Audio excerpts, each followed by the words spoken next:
آج آپ لوگوں کی خدمت میں ایک اور خوبصورت کہانی لے کر آیا ہوں۔ یہ کہانی 3 سوال اور آدھی سلطنت۔ کہانی بڑی دلچسپ ہے، امید کرتا ہوں کہ آپ لوگوں کو پسند آئے گی۔ تو چلیں بڑھتے ہیں کہانی کی طرف۔ بادشاہ کا موڈ اچھا تھا۔ وہ نوجوان وزیر کی طرف مڑا اور مسکرا کر پوچھا، تمہاری زندگی کی سب سے بڑی خواہش کیا ہے؟ وزیر شرما گیا، اس نے منہ نیچے کر لیا۔ بادشاہ نے کہکا لگایا اور بولا، تم گھبراؤ مت، بس اپنی زندگی کی سب سے بڑی خواہش بتاؤ۔ وزیر گھٹنوں پر جھکا اور عاجزی سے بولا، حضور آپ دنیا کی خوبصورت ترین سلطنت کے مالک ہیں۔ میں جب بھی یہ سلطنت دیکھتا ہوں تو میرے دل میں خواہش پیدا ہوتی ہے، اگر اس کا 10واں حصہ میرا ہوتا تو میں دنیا کا خوش نصیب ترین شخص ہوتا۔ وزیر خاموش ہو گیا۔ بادشاہ نے کہکا لگایا اور بولا، میں اگر تمہیں اپنی آدھی سلطنت دے دوں تو؟ وزیر نے گھبرا کر اوپر دیکھا اور عاجزی سے بولا، بادشاہ سلامت، یہ کیسے ممکن ہے؟ میں اتنا خوش قسمت کیسے ہو سکتا ہوں؟ بادشاہ نے فوراً احکامات لکھنے کا حکم دیا۔ بادشاہ نے پہلے حکم کے ذریعے اپنی آدھی سلطنت نوجوان وزیر کے حوالے کرنے کا فرمان جاری کر دیا۔ دوسرے حکم میں بادشاہ نے وزیر کا سر قلم کرنے کا آرڈر دیا۔ وزیر دونوں احکامات پر حیران رہ گیا۔ بادشاہ نے احکامات پر مہر لگائی اور وزیر کی آنکھوں میں آنکھیں ڈال کر بولا، تمہارے پاس 30 دن ہیں۔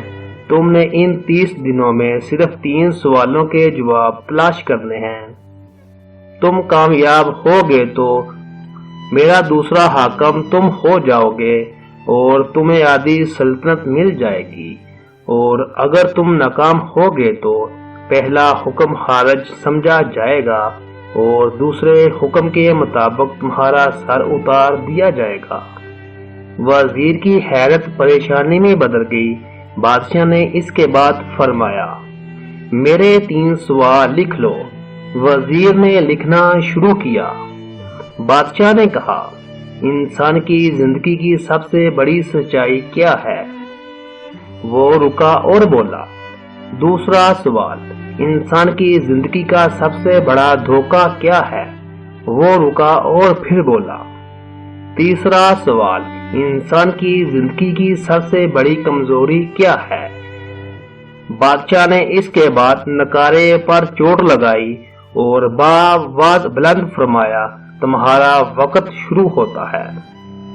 وزیر نے دونوں پروانے اٹھائے اور دربار سے دوڑ لگا دی۔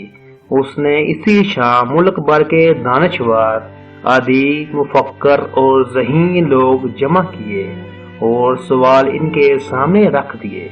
ملک بھر کے دانشور ساری رات بحث کرتے رہے، لیکن وزیر نے دوسرے دن دانشور بڑھا دیے، لیکن نتیجہ وہی نکلا۔ وہ آنے والے دنوں میں لوگ بڑھاتا رہا مگر اسے کوئی تسلی بخش جواب نہ مل سکا، یہاں تک کہ وہ مایوس ہو کر دارالحکومت سے باہر نکل گیا۔ وہ سوال اٹھا کر پورے ملک میں پھرا مگر اسے کوئی تسلی بخش جواب نہ مل سکا۔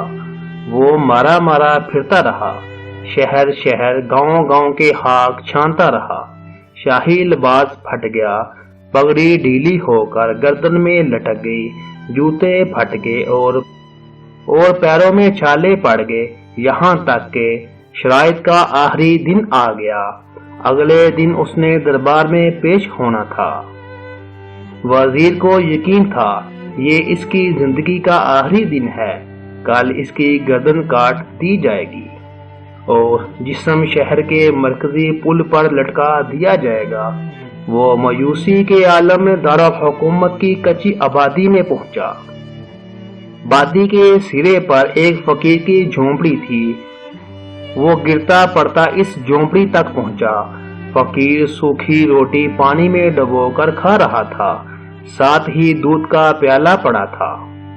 اور فقیر کا کتا شڑپ شڑپ کی آوازوں کے ساتھ دودھ پی رہا تھا۔ فقیر نے وزیر کی حالت دیکھی، کہکا لگایا اور بولا، جناب عالی، آپ صحیح جگہ پہنچے ہیں، آپ کے تینوں سوالوں کے جواب میرے پاس ہیں۔ وزیر نے حیرت سے اس کی طرف دیکھا اور پوچھا، آپ نے کیسے اندازہ لگا لیا میں کون ہوں اور میرا مسئلہ کیا ہے؟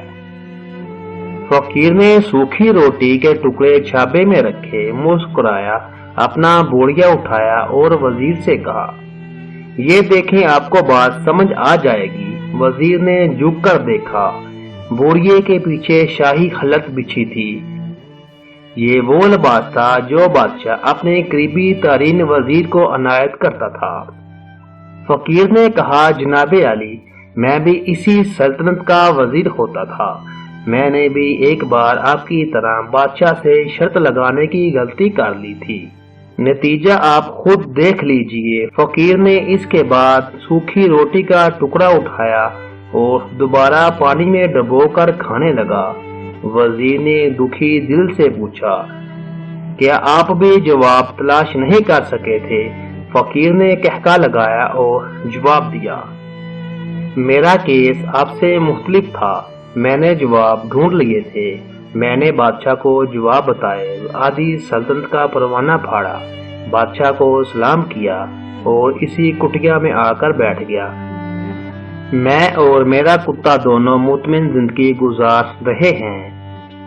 وزیر کی حیرت بڑھ گئی، لیکن یہ سابقہ وزیر کی حماقت کے تجزیے کا وقت نہیں تھا، جواب معلوم کرنے کی گھڑی تھی۔ چنانچہ وزیر اینکر پرسن بننے کی بجائے فریادی بن گیا اور اس نے فقیر سے پوچھا، کیا آپ مجھے سوالوں کے جواب دے سکتے ہیں؟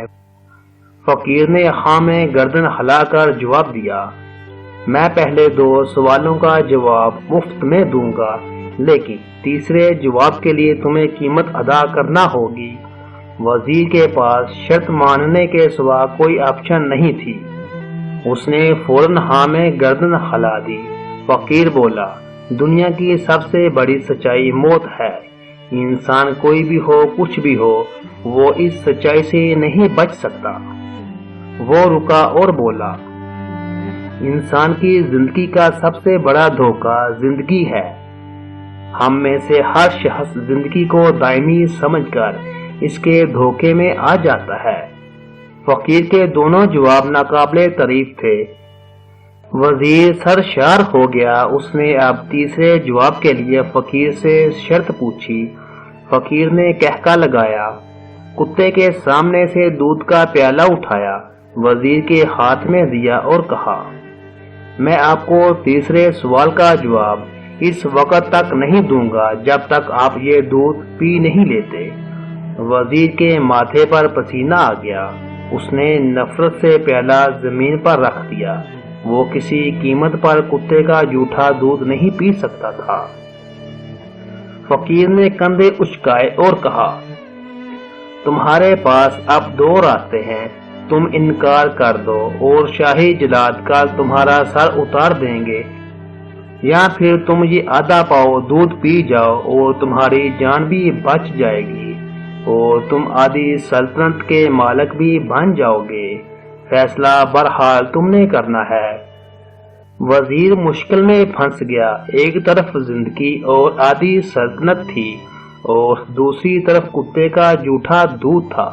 وہ سوچتا رہا یہاں تک کہ جان اور مال جیت گیا اور سیلف رسپیکٹ ہار گئی۔ وزیر نے پیالہ اٹھایا اور ایک ہی سانس میں دودھ پی گیا۔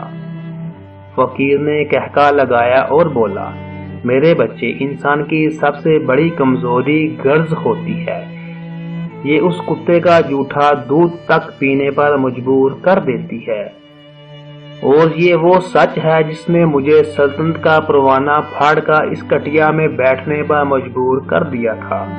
میں جان گیا تھا، میں جوں زندگی کے دھوکے میں آؤں گا، میں موت کی سچائی کو فراموش کرتا جاؤں گا، اور میں موت کو جتنا فراموش کرتا رہوں گا، میں اتنا ہی غرض کی دلدل میں دھنستا جاؤں گا، اور مجھے روز اس دلدل میں سانس لینے کے لیے غرض کا غلیظ دودھ پینا پڑے گا۔